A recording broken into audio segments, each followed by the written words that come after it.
I kissed her and she got angry and spat in my face. But now she is sleeping in my arms. The coffee had been perfectly innocent. A simple cup of Martian blend, nothing more. But when Cale Morrison stumbled over his own feet while reviewing xenobotanical samples, that innocent beverage became the catalyst for the most spectacular diplomatic disaster in recent galactic history. Well, Captain Rodriguez said, staring at the sparking remains of the quantum communication array. That's one way to make first contact memorable. Cale wiped coffee from his chin, his face burning with embarrassment. I can fix this. Probably. Maybe. Do we have any spare quantum entanglement chips? Cale, you just promoted yourself to chief diplomatic envoy, Rodriguez replied dryly. Congratulations. Try not to spill anything else on alien civilizations. The research vessel Serendipity hung in orbit around Zephyria Prime, a world that shouldn't exist according to their star charts. The planet pulsed with an ethereal blue-green light visible even from space, its surface covered in crystalline formations that defied conventional geology. More puzzling still, initial scans showed no signs of intelligent life, despite the clearly artificial structures dotting the landscape, at least the atmospheric. Processors are working, muttered Dr. Sarah Kim, the team geologist. Oxygen levels are perfect. Gravity's Earth normal. It's almost like someone terraformed this place specifically for human visitors. Or, Cale said, adjusting his scanner for the third time in 10 minutes. Maybe they just have really good air conditioning. The shuttle touched down in a clearing surrounded by trees that seemed to glow from within, their bark shimmering with veins of silver light. Cale's scanner immediately began chirping erratically, its readings fluctuating between completely normal forest and reality-bending anomaly. Your equipment's malfunctioning again, Kim observed. It's not malfunctioning, Cale protested, giving the scanner a gentle tap that made it beep indignantly. It's just interpreting data creatively. Following the scanner's increasingly frantic signals, Cale found himself separated from the landing party, pursuing readings that led him deeper into the luminescent forest. The trees seemed to part before him, creating a natural pathway that definitely hadn't been there moments before. Okay, he muttered to a scanner. Either this planet has a sense of humor, or I'm about to become the protagonist in a very short horror story. The pathway ended at what appeared to be a cliff, face covered in crystalline growths. Cale's scanner was practically vibrating.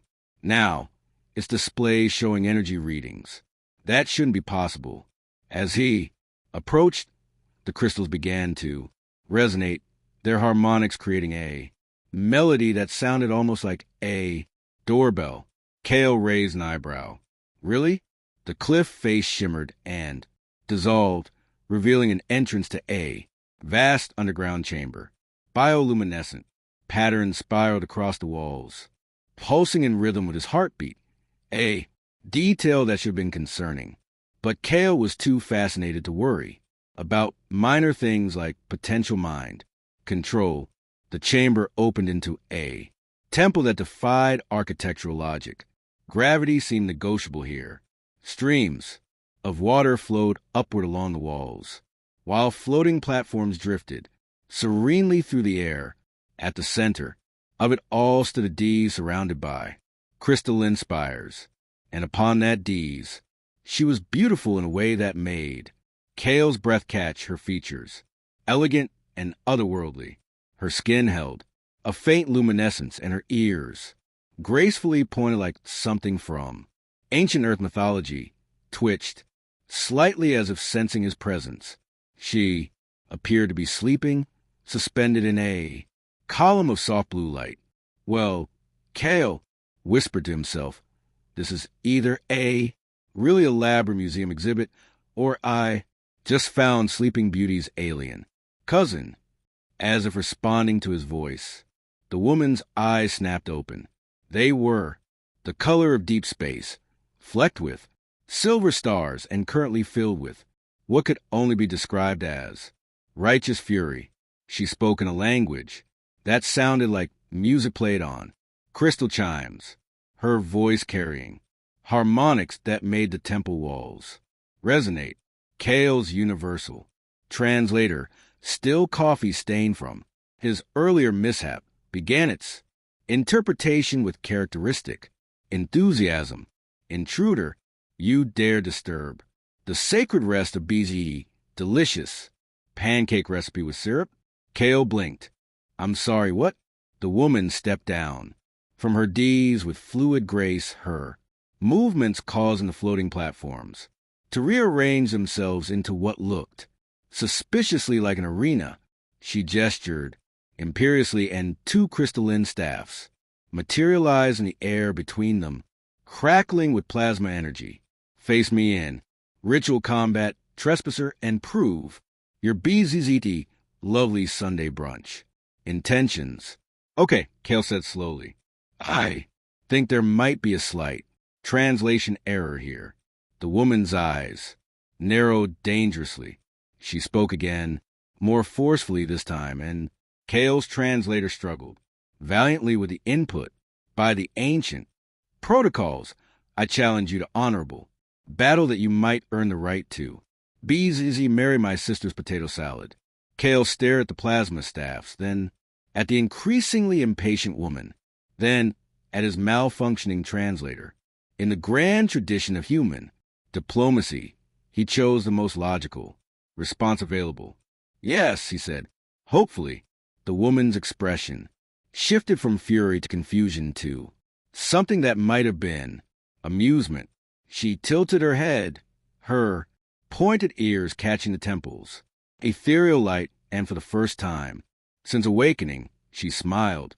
It was, Kale decided, probably going to be a very interesting day. Your name, the woman said, her translator now functioning with only occasional hiccups, or I shall assume you are a particularly dense variety of mushroom.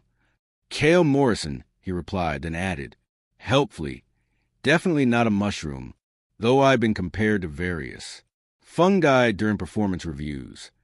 She studied him with those star-flected eyes, and Kale noticed how her ears shifted subtly with her emotions, curly angled forward in what he hoped was curiosity rather than predatory focus. I am Eller, queen of the Zephyrian people, guardian of the crystal throne, keeper she paused, frowning. Why are you not prostrating yourself appropriately? Should I be? Because honestly, the gravity manipulation in here makes me nervous about sudden movements. Last time I tried to bow dramatically, I ended up hanging upside down from a chandelier. Eller's expression shifted through several emotions before settling on something between exasperation and reluctant amusement. You speak strangely. For an invader, that's because I'm not invading. I'm more of an accidental tourist with a broken coffee maker and questionable decision-making skills. The plasma staffs continued hovering between them, crackling impatiently. Eller gestured toward them.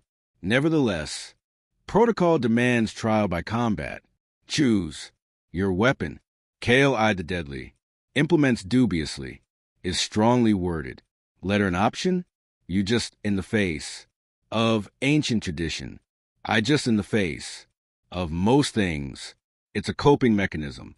Kale reached for the nearest staff, which immediately began sparking more violently, although I should mention that my combat experience is limited to a particularly aggressive vending machine in the ship's galley. The moment his fingers closed around the staff, the temple came alive. Holographic displays materialized in the air, showing what appeared to be instruction manuals, written in flowing Zephyrian script. Eller raised an eyebrow. The combat Protocols are adapting to you. Most unusual story of my life, Kale muttered, watching as the holographic instructions shifted to simplified stick figures, demonstrating basic staff techniques. One figure appeared to be juggling while riding a unicycle, even alien technology. Thinks I need remedial training. Eller moved with fluid grace, her staff spinning in complex patterns at left, trails of light in the air. She struck at Kale with careful precision, testing, rather than trying to seriously harm him. Kale, meanwhile, managed to avoid complete humiliation by treating the combat like an elaborate dance he didn't know the steps to. You fight like a drunken zebu, Eller observed, deflecting one of his wilder swings. What's a zebu? A large, ungainly creature known for its complete lack of coordination. That's actually pretty accurate. Despite his inexperience, something strange happened during their sparring. Each time their staffs connected, brief flashes of memory flickered between them, glimpses of vast cities floating among the clouds, of Zephyr and children playing in gardens of crystal flowers, of a dying sun that forced an entire civilization to choose between extinction and endless sleep. Kale stumbled, the visions making him dizzy. What was that? Eller had gone very still, her staff lowering. The memory crystals are responding to you. That should be impossible. Impossible seems to be my specialty lately. Kale sat down, his staff carefully. Those were your memories, weren't they? Your people? Where are they? The Queen's composure cracked slightly, sleeping all of them for 3 centuries now. We placed ourselves in stasis when our sun began to die, hoping that someday, she gestured helplessly, I was to wake first, to determine if the galaxy had become safe for our return. And instead, you got me. Sorry about that. You are not what I expected, Eller admitted. The last visitors to our world were less benevolent. Kale felt an unexpected surge of protectiveness. What happened? Miners? They came for our crystals, caring nothing for the life they supported. We had to defend ourselves. But she touched one of the temples. Glowing walls. The crystals are not just decoration, Kale Morrison. They are the heart of our technology, the foundation of our civilization. Without them, we cannot sustain our people's revival.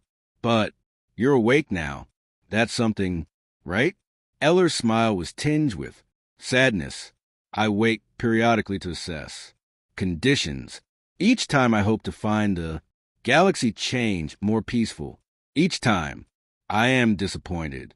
Well, Kale said, surprising himself with his confidence. Maybe this time will be different. The temple suddenly shuddered an emergency. Lights began flashing along the walls. Eller's eyes widened in alarm. The outer defenses have been triggered. Your companions. Oh no, Kale's comm unit crackled to life with Rodriguez's voice, barely audible through static. Kale, whatever you did, the entire mountain just lit up like a Christmas tree. We've got energy readings off the charts and some very unhappy-looking Guardian robots heading our way. Yellow was already moving toward a crystalline control panel that materialized from the wall. The automated systems are responding to perceived threats. If your people are using active scanners near the stasis chambers, they'll wake everyone up at once. Kale finished, understanding immediately. That's bad. 3 centuries of accumulated dreams, all releasing simultaneously into unprepared minds. Eller's hands flew over controls. It would drive them mad, right? So, hypothetically speaking, how does one turn off ancient alien defense systems while preventing a civilization-wide psychotic break? Eller looked at him with something that might have been respect. Very carefully, Kale Morrison, and with a great deal of trust.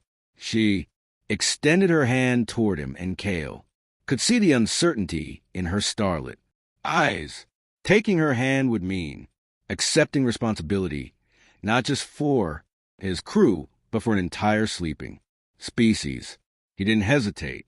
The moment their fingers touched the temple around them came fully alive. The moment their hands connected, Kale's consciousness exploded outward like a supernova of sensation.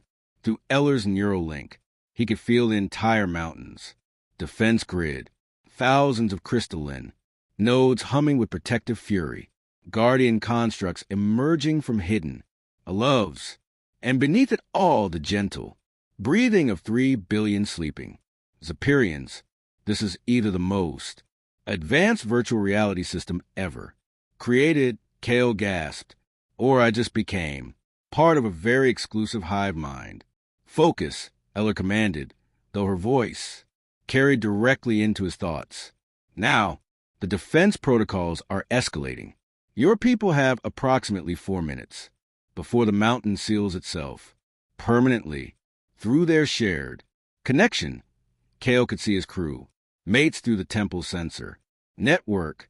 Rodriguez was shouting orders, while Kim frantically tried to shut down their scanning equipment. 3 massive crystalline guardians, each the size of a small building, were converging on their position. Can we call them off? Not without proving you are worthy of trust, Ella replied. The mountain's intelligence is ancient and stubborn. It recognizes only strength or other qualities. What other qualities? Eller hesitated, and through their link, Kale felt her embarrassment, romantic partnership. The crystals respond strongly to bonded pairs. Kale processed this information while watching Rodriguez attempt to reason with a 20-foot-tall crystal guardian. So our options are, either I fight a mountain or we fake being married to an alien defense system. The bonding ritual is not fake human. It involves genuine neural synchronization, emotional resonance, and would it work? Theoretically, yes, but the process requires absolute trust, and Kale kissed her. It was an impulse born of desperation and the strange intimacy of their mental connection. For a moment, their consciousness merged completely. Kale experienced the loneliness of 3 centuries, the weight of an entire species survival, while Ellora felt his wonder at the universe, his determination to help despite the odds. The temple's response was immediate and overwhelming. Every crystal in the mountain rang like a bell, harmonizing in a core that seemed to reshape reality itself. The defense grid powered down, the guardians froze in place, and the stasis chamber's monitoring systems shifted to a gentler, more stable rhythm. Then Ellora pulled back with a snarl that made the air itself recoil. How dare you? Her eyes blazed with fury that sent cracked spiderwebbing through the nearest crystals. You know nothing of what you've done. I saved your people and my crew, Kale said, though he was beginning to suspect he'd made a terrible mistake. The defense system responded. The defense system bonded us. You ignorant fool. Eller's voice carried harmonics that made the floating platforms shudder. A Zephyrian neural bond is not some casual human gesture. It is permanent, irreversible, and sacred. Kale felt something new threading through his consciousness. Alien thoughts, emotions, and memories that weren't his own. I can feel your mine, not yours. Eller spat. Your chaotic human thoughts are like noise in my head. 3 centuries of meditation, ruined by your mental clutter. My mental clutter. Kale's own temper flared. You're the one broadcasting emotional weather reports directly into my brain. Through their unwanted connection, each could feel the other's rising anger, which only amplified their mutual fury. Eller's rage manifested as psychic pressure that made the temple walls groan, while Kale's frustration somehow caused several of the floating streams to reverse direction and start flowing, upward faster, the sacred bonding. Rituals exist for a reason, Eller continued, her voice cracking with centuries of suppressed emotion. They prepare both minds for the joining, create safeguards, establish boundaries. You have forced an unprotected connection that will drive us both mad. Then fix it, Kale shouted back, his words echoing strangely in the crystalline chamber. It cannot be fixed. Eller's control finally shattered. Completely. The bond is eternal. I will carry your primitive human thoughts until the day I die, and you will be forever burdened with the grief of my people. As if to prove her point, Kale was suddenly overwhelmed by a flood of alien memories. The death of Zephyria's son, the agonizing decision to put her entire species to sleep, the loneliness of waking every few decades to an empty galaxy. He stumbled, falling to his knees as the emotional weight of 3 billion sleeping souls pressed against his consciousness. Stop, he whispered. Please. Eller's own knees buckled as she experienced his memories in return. The death of his parents when he was young, his desperate need to find meaning among the stars, the fear that he would always be alone in the universe. The shared pain created a feedback loop that had both of them gasping. I cannot control it, Eller admitted, tears streaming down her luminescent cheeks. The bond is too strong, too sudden. We are drowning in each other. Then we swim together, Kale managed, extending his hand toward her. Again. What? Stop fighting it. Stop trying to push me out.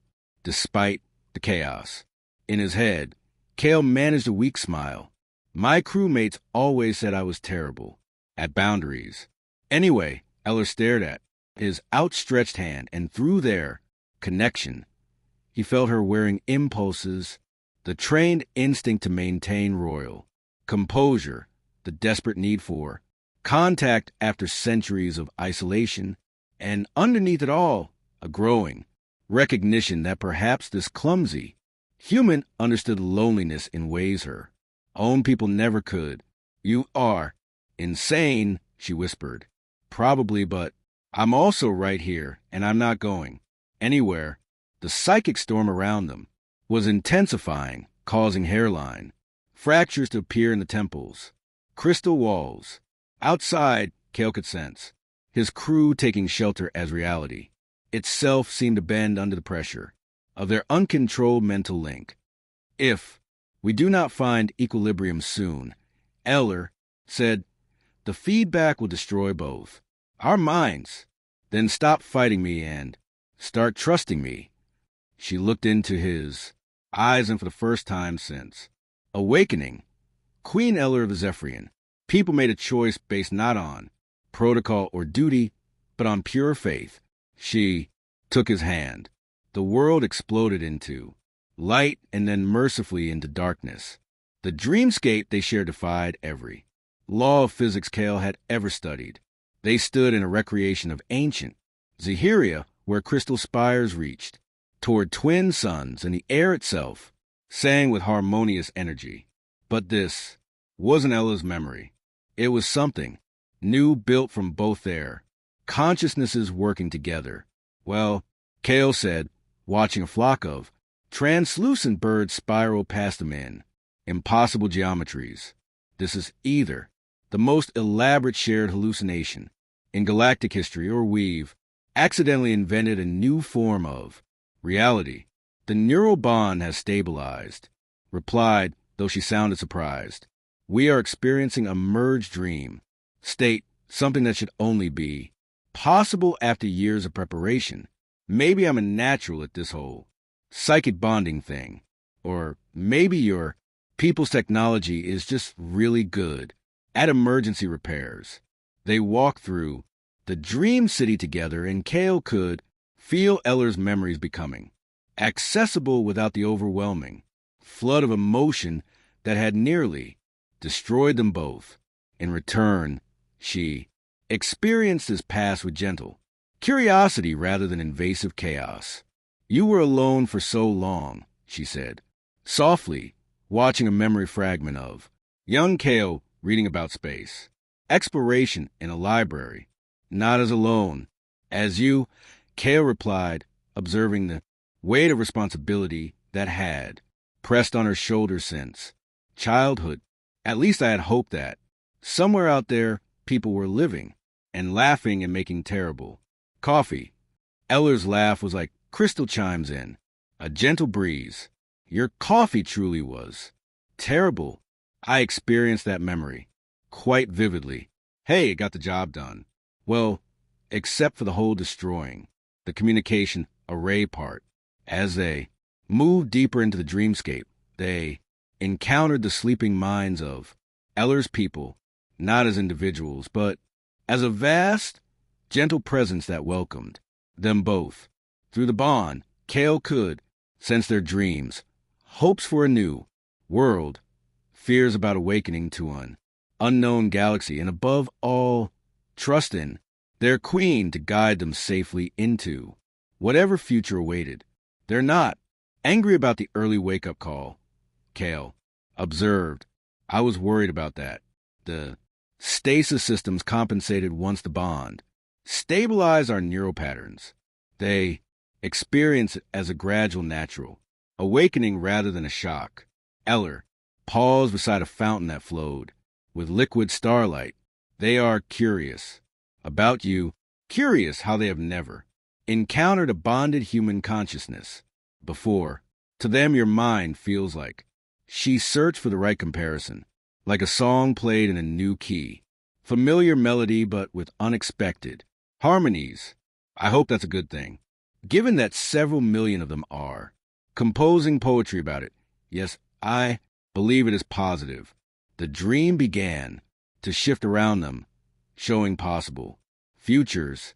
Zephyrian cities rebuilt on new worlds, human and Zephyrian children playing together in crystal gardens. Technologies merged to create wonders neither species could achieve alone. The bond shows us potential paths. Explained, not prophecy, but possibility. And what do you see in our future? Air was quiet for a long moment. I see laughter. So much laughter. Apparently, having a human bonded to. Their queen amuses my people greatly. They have good taste. The dreamscape began to fade as their sleeping bodies found natural rest. But before consciousness completely slipped away, Ella returned to him with an expression of wonder. I have not felt peace like this in centuries. Kale Morrison, whatever chaos you have brought to my life, you have also brought something I had forgotten existed. What's that? Hope. Kale woke to the sensation of warm weight against his chest and the gentle whisper of Eller's breath against his neck. Moonlight. No, Zapiria Prime had 3 moons. So try moonlight. Streamed through the cracks in the temple walls, casting everything in silver and blue. Eller slept peacefully in his arms, her pointed ears relaxed, her luminescent skin soft in the pale light. Their psychic connection had settled into something comfortable like background music at the perfect volume. He could sense her dreams, content, hopeful things full of rebuilding and new beginnings, but they didn't intrude on his own thoughts. Kale Rodriguez's voice crackled through his comm unit, carefully low. You still alive in there? More or less, Kale whispered back, careful not to wake Eller. Status. Report. The mountain stopped trying to kill us about 6 hours ago. The locals, and there are a lot of locals, by the way, are waking up peacefully. Dr. Kim is having the time of her life studying their architecture, and I've been designated as official human ambassador. Again, how are they handling the whole alien suddenly appearing thing? Better than we're handling the 3 billion telepathic crystal people suddenly appearing thing. Their queen apparently explained the situation through some kind of group mental broadcast. Most of them think the whole accidental bonding Situation is hilarious. Kale felt Eller stir against him, her consciousness, gently touching his as she awakened. "Good morning, sunshine," he murmured. "It is evening," she corrected, though. Her tone was warm with amusement. "And, according to my people's collective, dreams last night, you snore like a malfunctioning gravity generator. That's just my natural charm." Eller sat up, stretching gracefully. Through their bond, Kale could feel her surveying the situation, her people successful, awakening the peaceful contact with humanity, the stable merger of their technologies. Most importantly, he felt her contentment with their unlikely partnership. So Kale said, sitting up beside her, "What happens now? Do we file a report with the Galactic Council, plan a wedding, figure out joint custody of 3 billion crystal people?"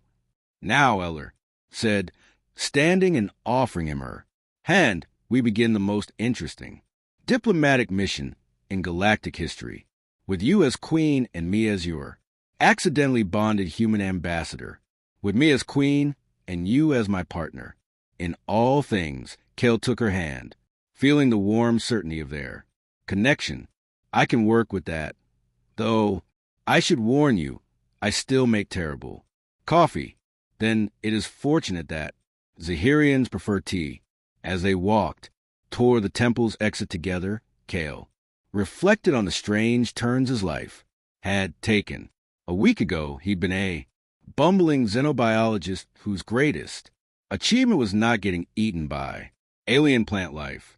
Now he was telepathically bonded to an alien queen and apparently helping to reintegrate an entire civilization into galactic society.